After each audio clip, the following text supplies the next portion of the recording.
안녕하십니까, 나노리파이입니다.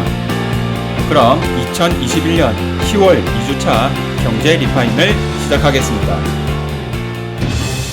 5일 정보통신업계에 따르면 최근 두 달간 국내 개인 클라우드 시장 빅플레이어 중 3곳이 주요 서비스를 종료했습니다. 지난달 30일엔 삼성전자가 삼성 클라우드를 닫았고, 지난달 27일엔 개인용 클라우드 국내 2위 사업자였던 SK텔레콤이 클라우드베리 서비스를 종료했으며, 지난 8월엔 LG U+가 스마트폰 전용 U+ 보관함 서비스를 끝내고, 개인용 클라우드 서비스 U+ 박스도 오늘 12월 1일까지만 운영할 예정입니다. 개인용 클라우드 시장에 남은 대형 국내 서비스는 국내 1위 네이버의 마이박스 정도이며, 대신 기업들이 기업 공공 클라우드 사업에 선택과 집중을 하기 시작하면서 기업 공공시장 경쟁이 한층 가열되는 분위기입니다.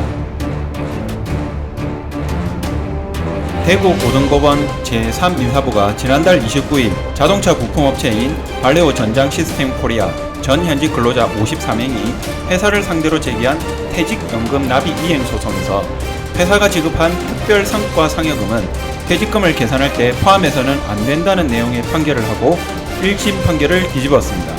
성과급은 퇴직금 산정 기준인 평균 임금에 해당되지 않는다는 취지의 해석이지만, 지난 4월 현대화재해상 소송에서 기업이 처음으로 패배했고, 삼성전자 소송에선 같은 사업장에서 동일한 사실관계를 두고 하급 신간 판결 결과가 다르게 나오기도 하는 등 이 쟁점과 관련해 최근 엇갈린 판결이 내려지고 있어 경제계의 혼란이 커지고 있습니다. 코스피 지수가 5일 1.89% 하락한 2962.17의 거래를 마치면서 6개월 만에 코스피 지수 3000선이 무너졌습니다.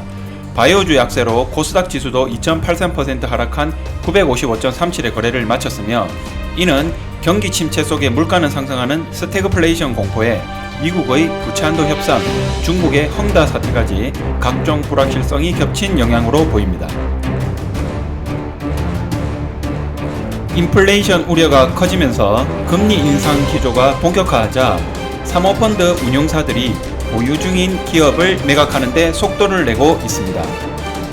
4일 한국경제신문 자본시장 전문 매체 마켓인사이트에 따르면, 사모펀드가 경영권을 보유한 기업 가운데 매각 절차가 진행되고 있거나 준비 중인 기업의 총 매각 가격은 20조 원에 달하며, 국내 M&A 역사상 최대 몸값으로 평가되는 한온시스템을 비롯해 바디프렌드, 현대 LNG 해운, 버거킹, 투썸플레이스 등의 기업이 사모펀드의 손을 떠나 새 주인을 기다리고 있는 중입니다.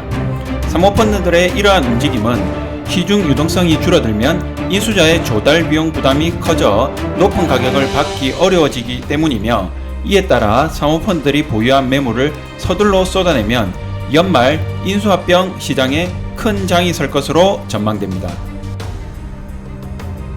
정부가 퇴직연금으로 랩 어카운트에 가입한 것은 법령 위반이라 판단하고 가입 계약을 모두 해지하라고 증권사에 통보했습니다.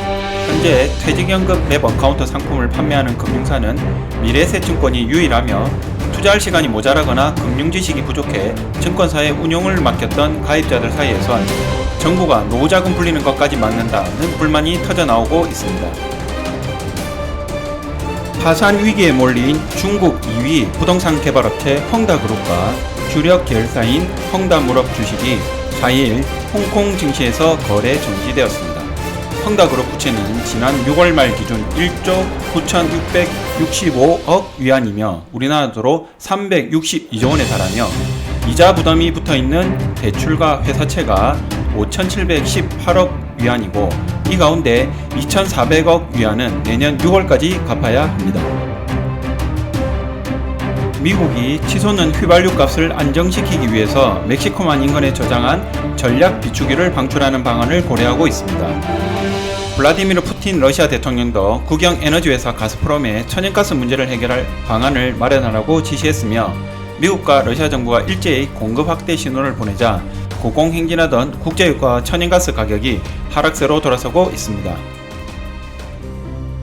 이것으로 2021년 10월 2주 경제 리파인을 마치겠습니다. 이번 한 주도 성장하는 한 주 되시기 바랍니다. 감사합니다.